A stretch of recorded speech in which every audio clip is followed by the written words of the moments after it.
Fellow tennis nerds, I hope you are well. Today I have a distinguished guest in Max Bauer, who is the Senior Global Product Manager for tennis rackets for HEAD. So we're going to get into the weeds about this one today. It's the Boom. And we're also going to talk about the new HEAD Squared. So it's going to be an interesting one. Thanks, Max, for joining me. Hey Jonas, hey tennis nerds, great to be here again. And yeah, can't wait to tell you some details about the upcoming launches that we have. Yeah, it's a busy year. We talked before we started, like how busy now the whole industry is. Like there's just new launches all the time. From a like being a part of that, how does that feel for you? Like you must be like a more intense work schedule right now. It is absolutely. I mean, for us, obviously having the 2-year launch cycle and 5 silos or franchises, however you want to call it, it's obviously busy to develop. We always have more or less 1 year to come up with new designs, new layups, new string patterns and stuff like this. So obviously it definitely keeps us busy. Our competition also seems to launch a lot right now. So in general, it's kind of an industry trend that more and more things are being launched, which is good and bad at the same time, I guess. Yeah, it's good in a way that, there's a lot of fun things to buy, but Exactly. it's bad because you can get overwhelmed, right? Also as the customer, like I know you have your racket compass, which I think helps for some players because you have the most silos, so they have to figure out like where am I on this silo list, right? But that actually helps, I think, to get like the power and that. And you Definitely. keep updating it every year, that compass, right? Yeah, exactly. We're also working on some other more technological things where we help orientation of the consumer. So we're using AI in that sense. So things like a chatbot or maybe even in the foreseeable future, video-based tools to make racket recommendations is something we have our list where we look into. So yeah, we are aware that we have lots of products. In the end, we also offer a product for every single consumer out there, and then the consumer even has some choice in terms of designs, which I think is consumer friendly, but at the same time, we are being challenged to make the orientation as easy as possible. And this is something we are working hard on. And you mentioned AI there, and that's something that's more and more a part of all our lives, right? Like we're all just getting affected by AI. I make music on the side of tennis, and I use AI tools to produce a lot of it, like some of it. And it's scary and exciting in like both ways, right? For you guys, like how much is AI affecting you in the way you work? It is a lot. I mean, obviously, in marketing, it makes our life much easier when it comes to product texts and that kind of stuff. Makes it easier. We're also starting to use it for some campaigns. So everything on the creative side is obviously one topic, but at the same time, we are starting to use it a lot in R&D. R&D is generating a lot of data. We also look into new ways of generating data, both on the pro player side, but also on the kind of recreational racket development side. And also, I guess it's bridging the gap now to Boom as well, where we also used R&D in the R&D AI a lot to basically make the new generation of Booms nicer. Yeah, I found that really fascinating. So you have the new Boom. We start there. It's a line that is the kind of newest for you, and like until we get to the squared, right? Like it's a pretty fresh line in your silos. How did you use AI there, and what do you look to improve? Like, because you have a short time to try to work out intensely how to make the product better. And so, what did you work on, and how did you use AI in this process? The new generation of Boom was all about power. So this is the primary thing we wanted to get right. And at the same time, we have two power silos. So we have Extreme on the one side and we have Boom on the other side. And with Extreme, we really try to be very aggressive, focus a lot on the spin side of things. And Boom is more comfortable, more related to touch, bit more lifestyle and easier oriented. So it needs to be somehow effortless power. It needs to be easy power. It needs to feel explosive, and it just needs to be fun to play with and maximizing touch. And this is what we really focused on. So I think in terms of touch, even from the first generation of Boom, we were pretty good. So the feedback on the comfort of the Boom was always really great. Everyone felt it was quite easy to play with and it's fun to play with. The only negative feedback we got after the first 2 generations of Boom was that it sometimes became a little erratic when you went for those really powerful shots. Me personally, I have quite a vertical swing, go big on forehands, and sometimes it was just flying a little bit. So sometimes it was powerful, but it was not kind of controllable power when you really went big. And this is something we wanted to optimize.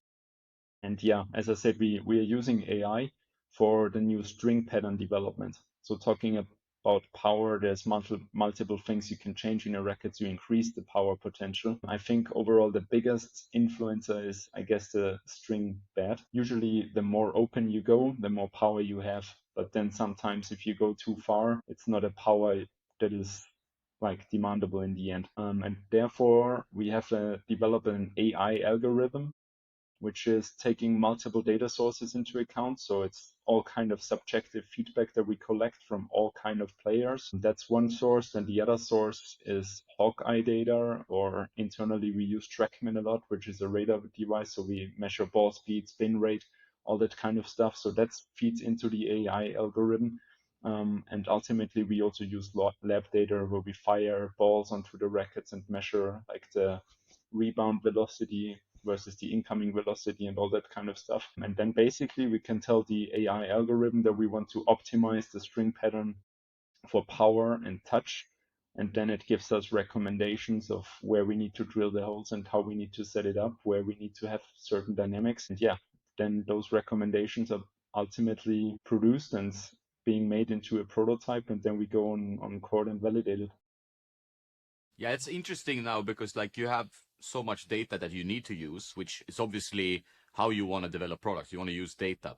But tennis is such a feel game, right? Like you're actually Absolutely. playing tennis. It's a human playing. It's not an AI robot, thankfully. So how do you kind of use that? Like you have the data and then you have, you know, you guys as play testers and obviously players of all kinds of levels, I guess you use in your testing. How do you take like the data versus the feel scenario? Feed is the most important thing by far, obviously, for us. I think nowadays lots of rackets are very similar in terms of performance, and you can, in the end, increase performance by just feeling comfortable with it. That increases your confidence, and then that has sometimes more effect on your actual output compared to any kind of power or control technology. So feel is by far our biggest priority, and we have done loads of research. It's the most essential part of every new racket development. So yeah, we did like a lot of fundamental research where we looked at what kind of parameters influence the perception of a tennis player the most. Yeah, we now strive always to optimize it in every single development. So usually the first thing that we actually try to figure out if it's even a noticeable difference. So before we ask people how they like it, we even first of all try to figure out, can you feel it or can you not feel it when we do a certain change. And then later on we go into more and more detail, and we have our expert jury internally which judges the feel of tennis rackets. And also the latest addition in our R&D is a sound engineering lab. So we basically measure the sound now of every single racket, and we look into psychoacoustics, and we play the sounds to a certain jury and let them judge the sounds. And yeah, therefore we also optimize the sound of every single racket next to the impact feel of every single racket, so that yeah, you guys out there on court have the biggest enjoyment that you could possibly have with the new boom.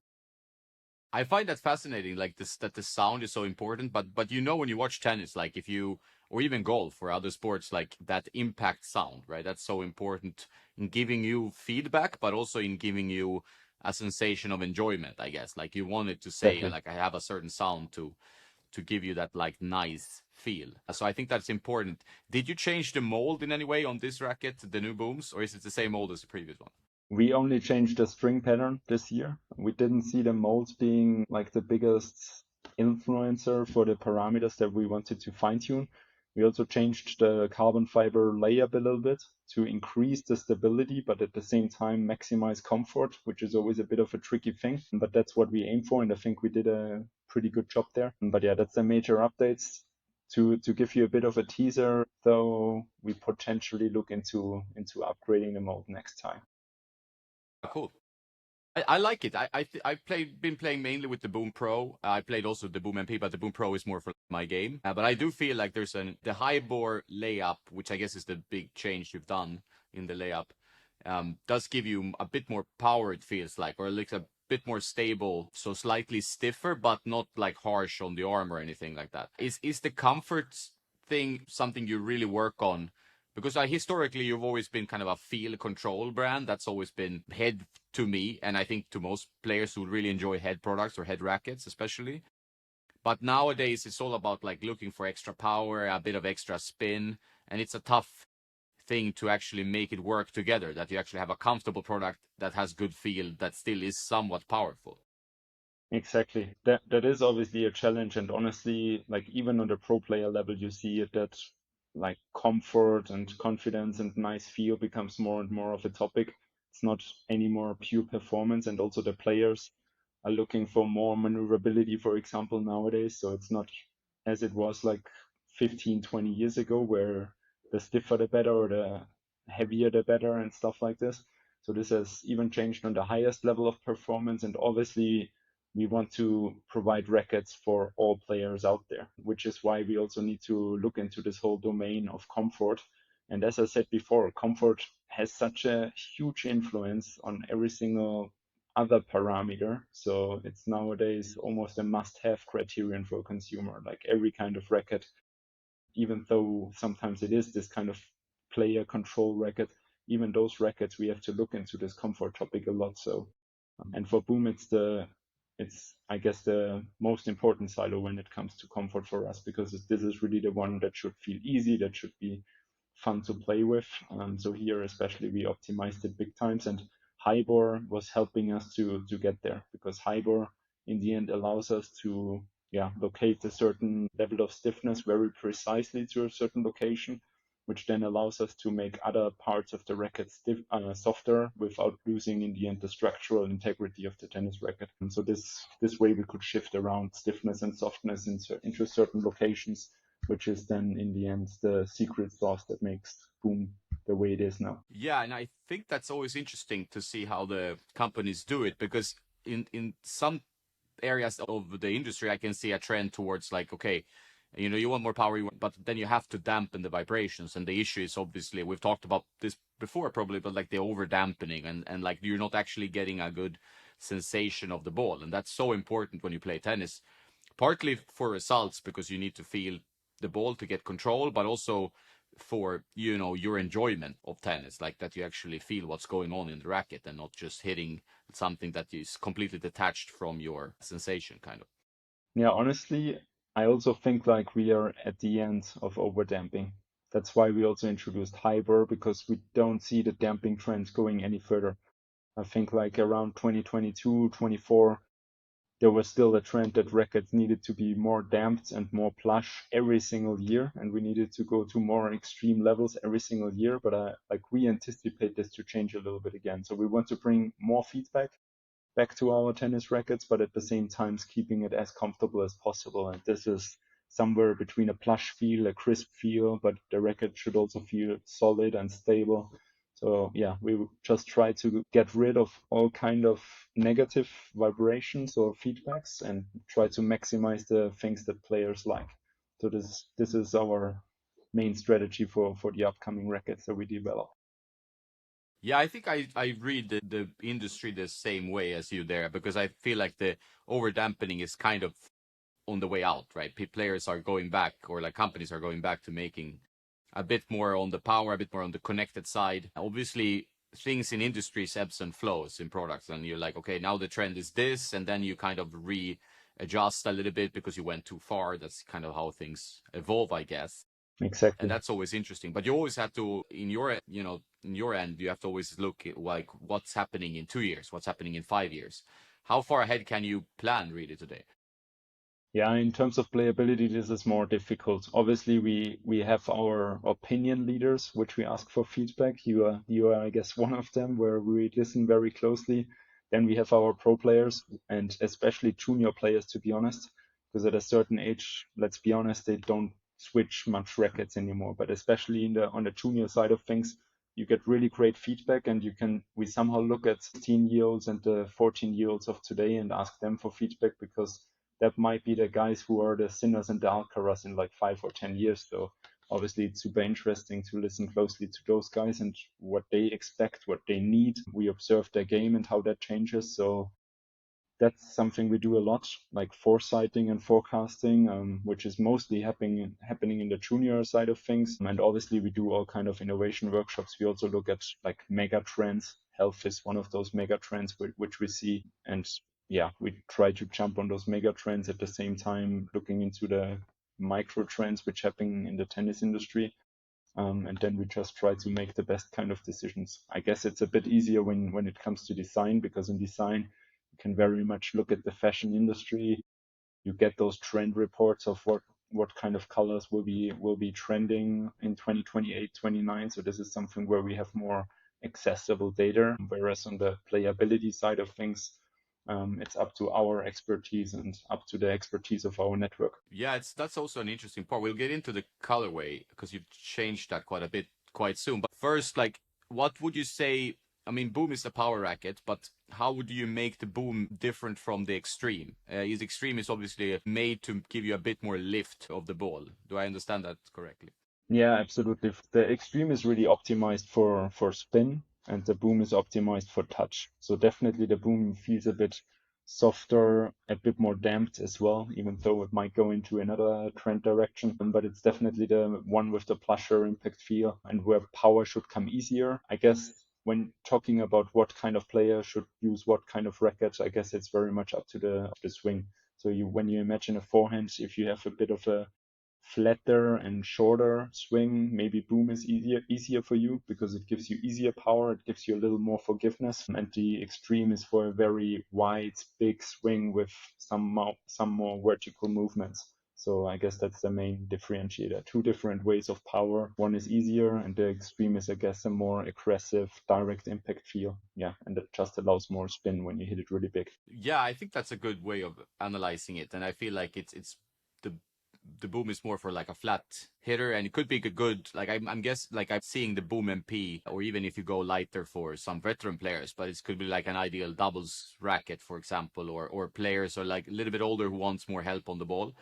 But now it feels like also like everybody wants to play with more power, so it's becoming like a line that is something that everyone can use. You know what I mean? Like that's a little bit more the trend we're seeing. Like most players are not into prestiges anymore. They're more moving away towards like, is it power or is it spin? Those two kind of categories.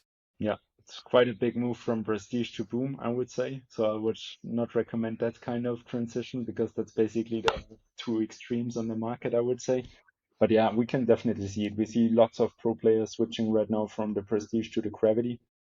In the end, we consider the gravity like the modern version of prestige. It's a very control oriented racket which gives you great precision, but it's a little less demanding and more forgiving compared to a prestige. So we see many players gravitating to the gravity, which is, I guess, good for us. Sad for the prestige. We will still upgrade the prestige and bring out new prestiges because we still see quite a huge audience which still enjoys that very demanding and unique feel that the prestige offers. But yeah, in general, the trend is going towards more powerful rackets, which is why we shift our whole spectrum a bit from control to power. Yeah, that makes sense. And I think like prestige is kind of in your DNA, right? In your heritage. So I think that there are some really die-hard fans of that. Yes. But obviously you might not need to release five different prestiges because there's a lot of overlap in your silos. So that might not be it. But you need that kind of iconic prestige feel for some players, you know. And then you also have, of course, radical, you have speed. But I do see on the Pro Tour a lot of gravities and a lot of people asking me from challenger players up to top 50 about like, hey, I want to try the gravity. Or if they play Gravity Pro, they now curious to try the Gravity Tour 98, which it's a question I've got from a lot of pro players actually. Yeah, Gravity Tour was a huge success for us, honestly. I mean, we kind of anticipated it as well because this kind of racket was missing in the range. But yeah, we see a huge success there, and we also see it mostly again with junior, very highly skilled junior players.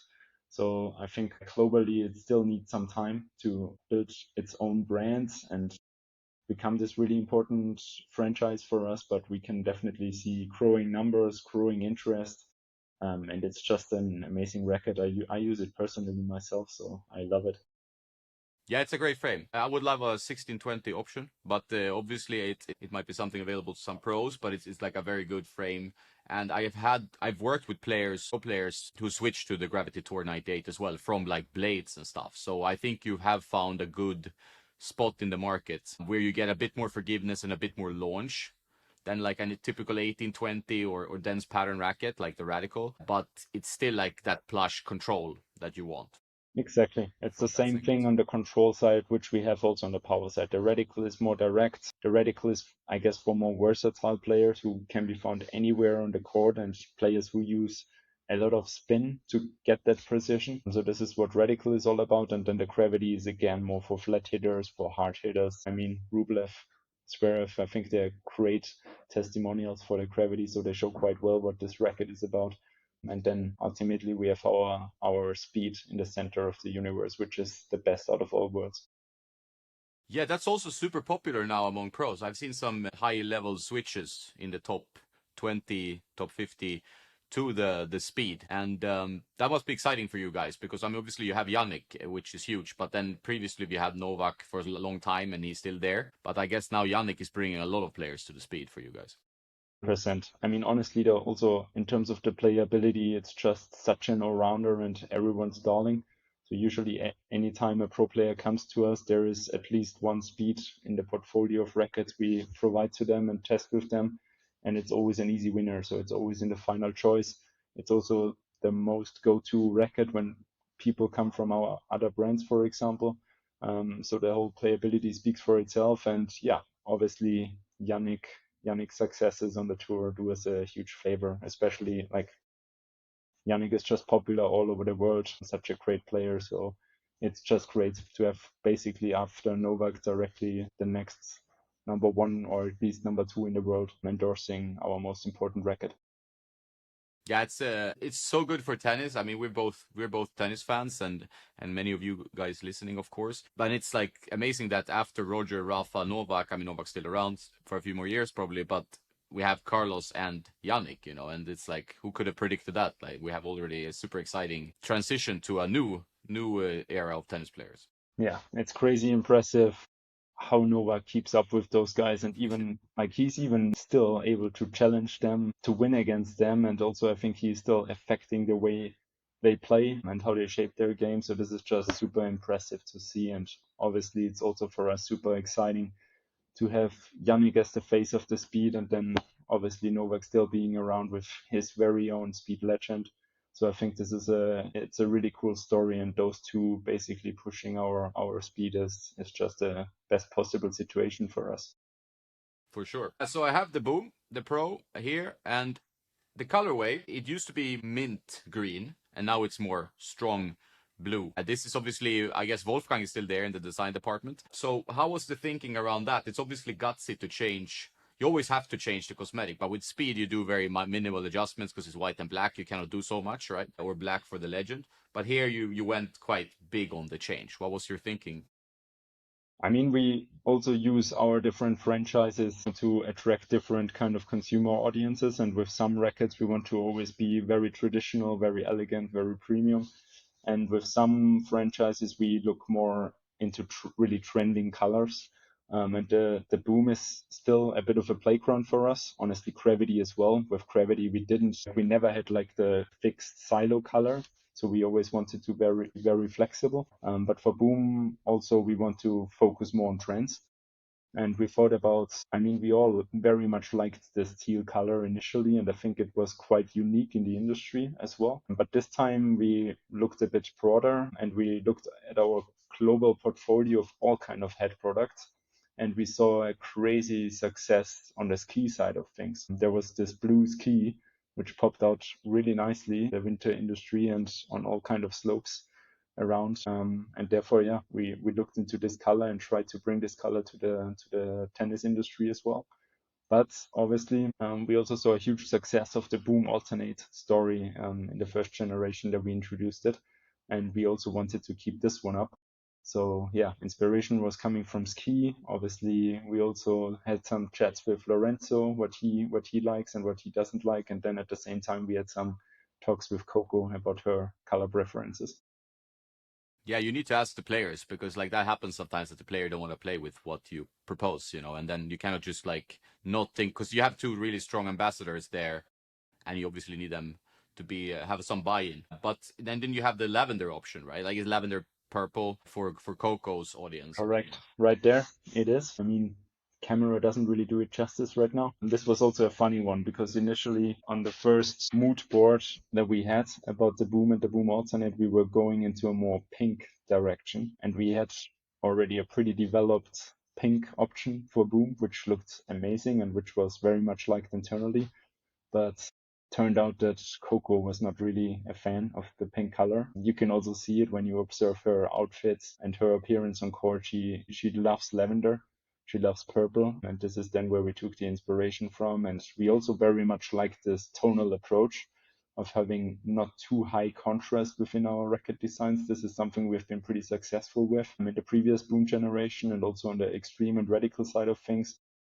So yeah, in the end, we wanted to bring the lavender trend color together with this tonal approach, and yeah, I think it's turned out incredibly.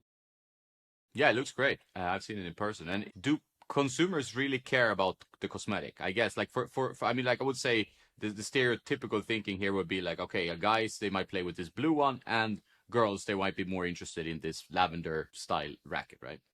Yeah, we see that a little bit, but not necessarily. Like we also with the boom and boom alternate initially, we thought yeah, maybe more female tennis players will jump on this alternate version, but we actually saw quite a good mix. So we also saw quite some big sales in a more male audience for the boom alternate. And I also think even for the lavender nowadays, I think things are changing. So we see lots of players in the young generation, next generation from both genders jumping on both designs. So I think this is great. Yeah. So this is obviously something we consider and we want to make the most appealing designs for all kind of audiences, which is why we play around a little bit and have some more polarizing designs, but also some more traditionals at the same time. Yeah. But for Boom, we want to experiment a little bit, but we would never call out a racket design as either a male or female design. I think we just try to keep it as much balance as we can.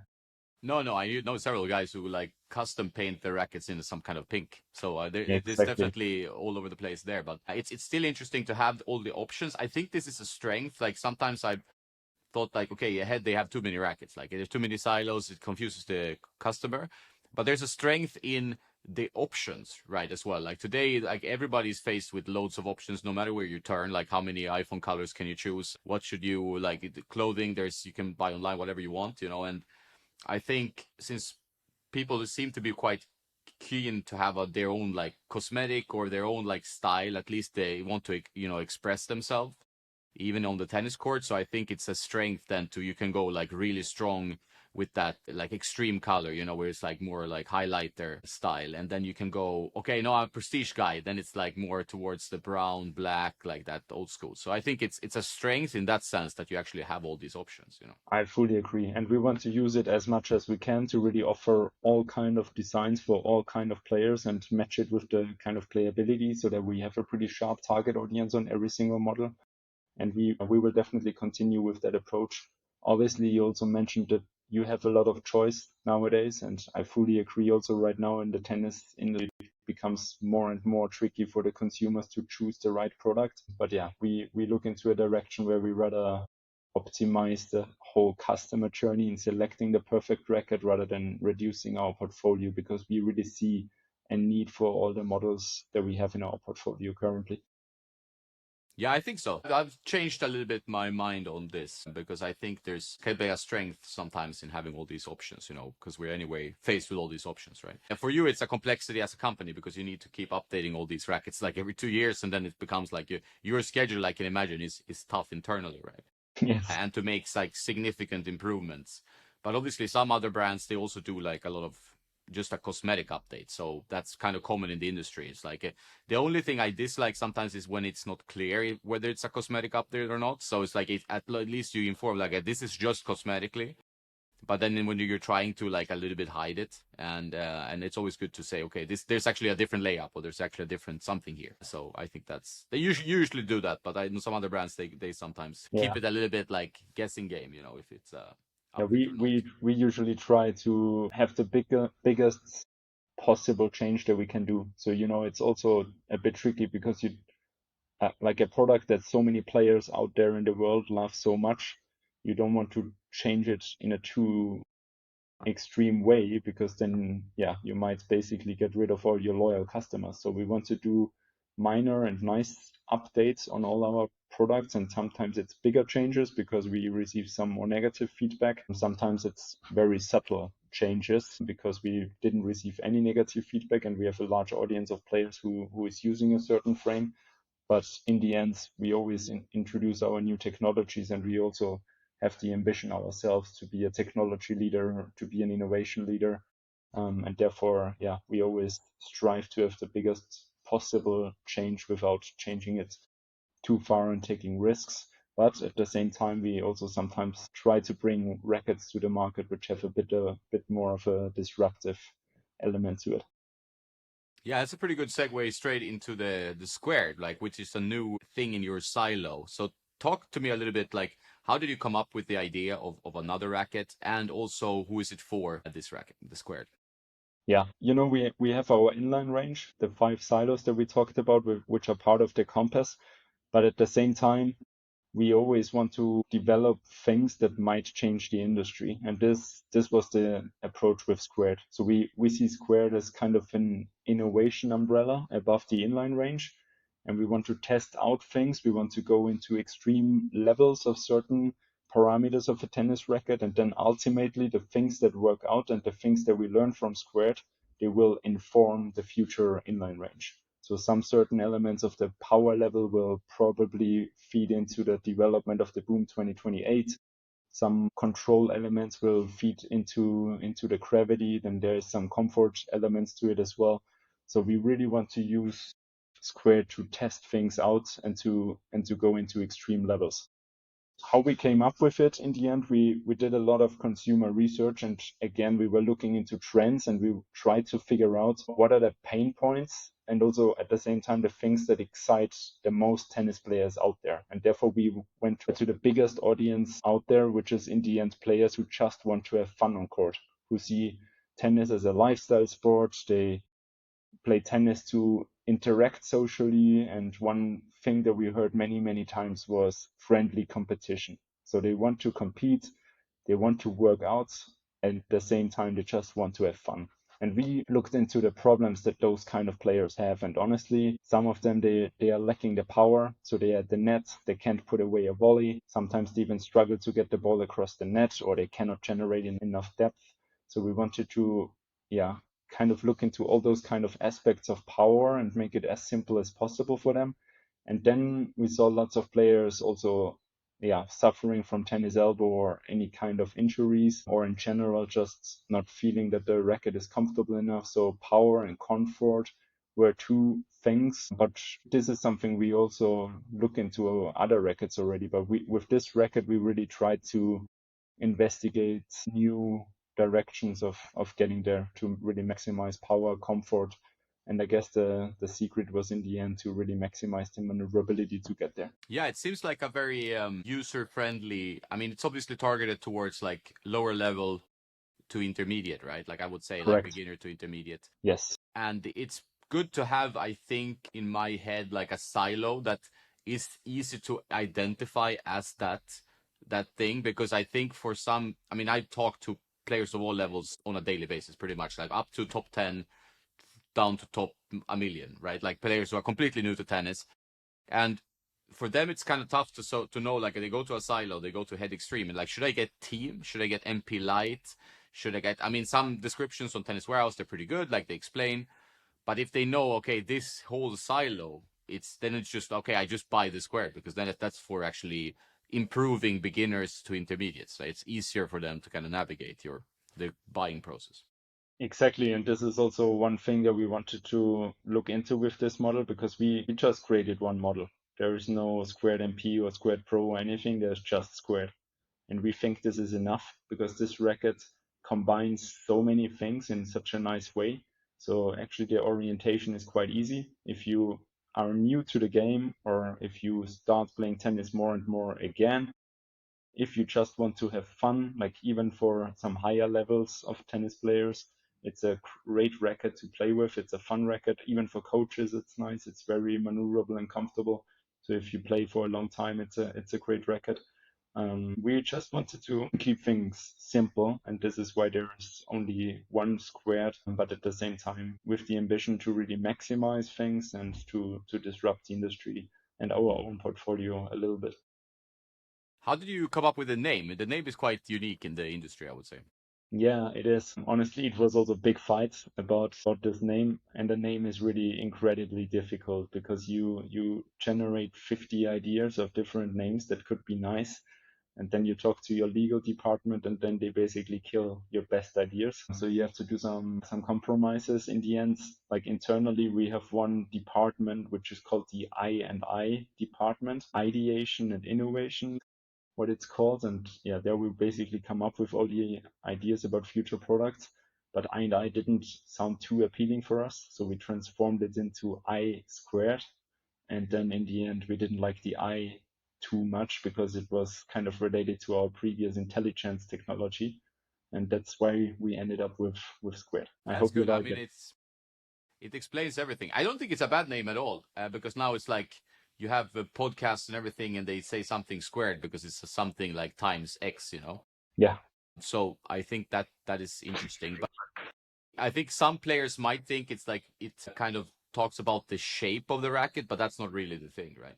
No, absolutely not. For us, squared means squared innovation, squared power, squared maneuverability. So everything just multiplied and more of it. Well, I would guess so. So the key thing here is comfort. It's very headlight. I think it's one of the most headlight rackets I've seen. So meaning like there's a lot of weight in the handle compared to The other rackets. most headlight racket, I would even say. Yeah. And how did you get there? Like what was the because obviously with like a lot of headlight balance, the power in the hoop or the weight in the hoop will be somewhat reduced. Yeah, exactly. It is a funny story. The way we came up with it was obviously that we tested heaps of prototypes. So I think over the years we had like 250 different prototypes that we brought out to consumers and tested. And it was a funny coincidence because we were, when was it, in I think it was 2022, where we basically had to finalize the Boom Junior, and we were going out there and testing the Boom Junior, and we were really positively surprised how stable such a light racket can be. And in the end, yeah, we tried the Boom Junior with this kind of different target audience, and then everyone realized it's shorter, and they all said, I don't play with a shorter racket. This is a kid's racket. Don't give me a kid's racket. This is disrespectful, which is right in the end. But at the same time, this shorter length brought so many benefits to the game of many players, and it's also just funnier to swing. I mean, it just makes tennis easier to have a shorter racket. And then we even did some studies, some medical studies on the effect of the racket length on tennis elbow, risk of injuries, muscle activity while playing, and fatigue, and all that kind of stuff. And we realized many benefits of this shorter length, but at the same time realized that a shorter length is nothing really appealing to a tennis player for obvious reasons. But then we basically had the aim to reverse engineer the feeling of a shorter racket. I guess everyone also at the same time told us the racket needs to feel light. I want to have something easy to pick up and easy to swing. And we really looked into this whole perception of light feel. And when you tell an engineer, make it light, the first thing they do is just get a really lightweight racket. So we had like some prototypes with 200 grams or even less, but this was in terms of playability nowhere near where we wanted to be. And yeah, therefore at some point we had the idea of minimizing the balance to basically give players the feeling as if the racket would be shorter and as if the racket would be crazy lightweight. And this was really like the magic behind it. So we really realized there that it's ticking the box. Obviously, we tried to go to even more extreme levels, to less extreme levels, but 295 was kind of the sweet spot. And I think it's also in terms of marketing quite nice to 295 grams, 295 millimeters. This racket is all about 295. This is something very appealing, which has even some health benefits associated to it. But finally, answering your question fully, it was a challenge in terms of engineering because if you add so much weight to the grip, obviously the head is losing some structural integrity to have some kind of durability, to have this soft and appealing impact feel. And therefore, we worked very closely with Toray, which is the biggest carbon fiber manufacturer out there, and we really looked into their whole portfolio of how we can solve this problem. And luckily, they have the T800 fiber in their portfolio, which is a bit of a stiffer fiber. And this gave us the opportunity to take away weight at the head without losing stability and solid, nice, appealing impact feel. And it's still pretty comfortable on like on a stiffness level, right? It's always like Yeah, 75 exactly. RA or Yeah, exactly. So it's still soft, obviously, because there's not many of those fibers in there because most of the weight is in the grip. So it has a nice balance to it. And yeah, we basically looked into every single touch point on how we can increase dampening and maximizing stability of the racket at the same time. And the fibers, they give us the opportunity to stabilize the racket. But then we also looked into fine tuning of the grommet set material to add some damping and some comfortable feel to it. Also, in terms of the string pattern, we went very extreme with 16-18. So this gives a lot of power, a lot of launch angle, making it easy to swing. And yeah, ultimately the weight of 295 grams, it's heavy. It doesn't feel heavy, but still this kind of weight adds some power and stability to the whole equation as well. yeah, it's an interesting take. I found it quite fascinating, like with the length discussion, right? So you have in tennis like 27 inches, 68.58 centimeters is a tennis racket, and then like that's standard length. But then some players obviously play longer, up to 29, I guess is the legal one. Yeah, You juniors play shorter, and I often get questions from parents like, when should my son or daughter transition from 26 to 27? It's a tricky question to answer because it depends a lot on like their strength, actually, like how tall, how their growth spurt, and like that, and technique, of course, as well. But why is the are we stuck in 27 inches? Should we think about like having a slightly shorter racket? I mean, I know some pros experimented with short, like slightly shorter rackets in the past. Do you think it's a completely like there will just be no one buying it, or why are we not like having a like a slightly shorter racket? I think definitely we should consider it, or at least players should make it part of their equation. I mean, obviously, pro players have usually the luxury to request it from brands if they want it. I would definitely give it a try because it has really some benefits to it. It just maximizes the maneuverability of the racket, obviously. I mean, you have to have some level of swing weight as well to get that power, obviously. So it's not for everyone, but I think the length is something overlooked in optimizing performance, or whether in both directions, honestly. Also, a longer racket has some benefits and is not really considered by all kind of tennis players. We offer a Gravity MP XL, which is honestly quite a niche product, so not many players are aware of it. Many players want to test it out. We will also introduce the XL version to our new generation of extreme rackets, which is coming soon as well. And so I would definitely promote the fact that the length is something we should look into. I mean, let's see how Squared is going, but I could imagine at some point just giving it a try to add a shorter adult racket. Yeah, because I think there's one audience that I think about a lot, which you mentioned. You know, like obviously it's easy to get stuck in the advanced club level segment because there's a lot of players there. I kind of play there, you play there. So, and then you up to the pros because everybody cares about what the pros do, but they shouldn't copy the pros. We all know that, you know, it's a tricky situation there. But then you have all the you want tennis to grow and compete with paddle. I mean, I know you're in paddle, I know you're in pickleball, but we are tennis players. We want tennis to do well in the future. And I think for that to happen, you need to make tennis a bit easier. So Correct. whether that's like using shorter rackets, lighter rackets, or also adjusting the balls to having like more like low pressured balls, right? Like they actually play with green dot balls or something, like, because I think when you see a lot of seniors doubles, it looks too difficult. You know, veteran doubles and like beginners, they have too much of a process to actually be able to hit a rally, like a proper rally. And that's what you want to be able to hit a rally from very early so that you get addicted to it. And Exactly. being addicted to tennis is a good thing generally because of health reasons, right? That is the issue we have as an industry. It's like, how do we get people to actually play tennis twice and say, oh, I love this? Yeah, I couldn't agree more because this is something we saw, like obviously in the US, many players are shifting to pickleball nowadays. And the beauty of pickleball is you just pick up a paddle and it's easy to play and easy to use, and you have fun basically starting in the first session. And it's very similar in paddle. Might be a little bit more tricky than pickleball, but it's the same kind of story. It's more social because you're closer to each other.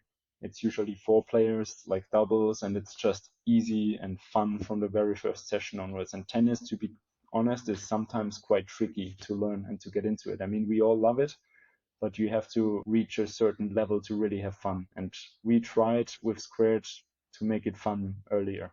And this is really like our mission with this racket, to make tennis again more appealing to a wider audience and to really make it easy for the consumer to choose the first racket to start this beautiful sport with. Yeah, I think it's interesting. Do you have it there to show, or can we not show it yet? Absolutely. It's gonna be out for sale in May, or when is it out?